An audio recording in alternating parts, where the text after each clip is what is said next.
হ্যাঁ গাইস, আসসালামু আলাইকুম। ইরাজ কিচেনে আপনাদেরকে স্বাগত। প্রথমে প্যানে পরিমাণ মতো তেল, পেঁয়াজ কুচি দিয়ে ভেজে নেব। ভেজে নিয়ে তার ব্রাউন কালার হলে টমেটো কুচি দিয়ে দেব। টমেটো কুচি এর মধ্যে আদা রসুন বাটা, পানি অ্যাড করে নেব। একটু লবণ দেব, হলুদের গুঁড়ো, মরিচের গুঁড়ো দিয়ে আমরা নেড়ে চেড়ে কিছুক্ষণ, তারপরে জিরা দিয়ে দেব পরিমাণ মতো। জিরা দিয়ে আমরা কষিয়ে নেব টমেটো কষিয়ে পর এরপর পাবদা মাছ কষিয়ে নেব।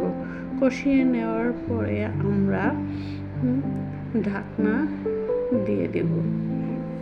ঢাকনা দিয়ে কিছুক্ষণ রান্না করে এরপর আবারও মরিচ কুচি দিয়ে দেব। মরিচ কুচি দিয়ে আবারও ঢাকনা দিয়ে দেব। ঢাকনা উঠিয়ে মাছগুলো নেড়ে চেড়ে দেব। এরপর আবারও ঢাকনা দিয়ে দেব। ঢাকনা দিয়ে আবারও ঢাকনাটা উঠিয়ে ধনিয়াপাতা ছড়িয়ে দেব। ধনিয়াপাতা ছড়িয়ে দেওয়ার পর আস্তে আস্তে আমরা মাছগুলো নেড়ে ছেড়ে দেব। আবারও ঢাকনা দিয়ে দেব।